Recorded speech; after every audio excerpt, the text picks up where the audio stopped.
வள்ளலார் சர்வதேச மையம் குறித்து ஆய்வு செய்ய தமிழ்நாடு அரசுக்கு சென்னை உயர்நீதிமன்றம் உத்தரவு பிறப்பித்துள்ளது. தற்போது நாம் அதனை அண்மைச்செய்தியாக பார்த்துக் கொண்டிருக்கின்றோம். மேலும் கூடுதல் விவரம் செய்த கிருஷ்ணமூர்த்தி வழங்க கேட்கலாம். கிருஷ்ணமூர்த்தி, வடலூர் வள்ளலார் சர்வதேச மையத்தில் தொல்லியல் துறை ஆய்வு செய்து அறிக்கை தாக்கல் செய்ய வேண்டும் என்று நீதிமன்றம் உத்தரவு பிறப்பித்துள்ளது. இந்த உத்தரவு குறித்தான கூடுதல் விவரங்களை பதிவு பண்ணலாம். வணக்கம்.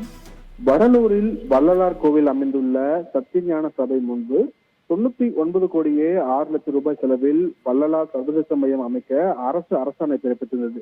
இதை எதிர்த்தும் வள்ளலார் சர்வதேச மையம் அமைக்க தடை விதிக்க கோரியும் சென்னை உயர்நீதிமன்றத்தில் வழக்குகள் தொடரப்பட்டன. இந்த வழக்குகள் தலைமை நீதிபதி சஞ்சய் கங்கப்பர்வாலா மற்றும் நீதிபதி சத்யநாராயண பிரசாத் அமர்வில் இன்று விசாரணைக்கு வந்தபோது ஏற்கனவே பிறப்பித்த உத்தரவின் அடிப்படையில் சர்வதேச மையத்தில் ஏற்படுத்தப்பட்ட 16 வசதிகளை விலக்கி தமிழக அரசு தரப்பில் அறிக்கையாக தாக்கல் செய்யப்பட்டது.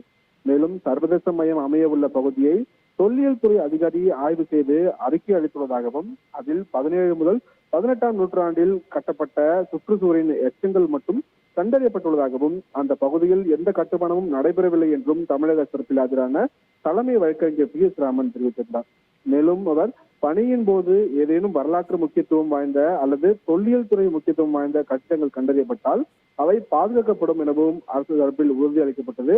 தொல்லியல் துறை ஆய்வாளர்கள் அடங்கிய குழுவினர் ஆய்வு செய்தால்தான் முறையாக இருக்கும் என்று தலைமை நீதிபதி தரப்பிலும் குறிப்பிடப்பட்டது.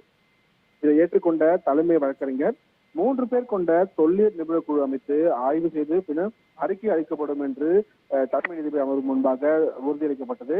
இதை பதிவு செய்து கொண்ட நீதிபதிகள் தொல்லியல் நிபுணர் குழுவின் ஆய்வு செய்து அறிக்கை தாக்கல் செய்யும்படி உத்தரவிட்டார்கள்.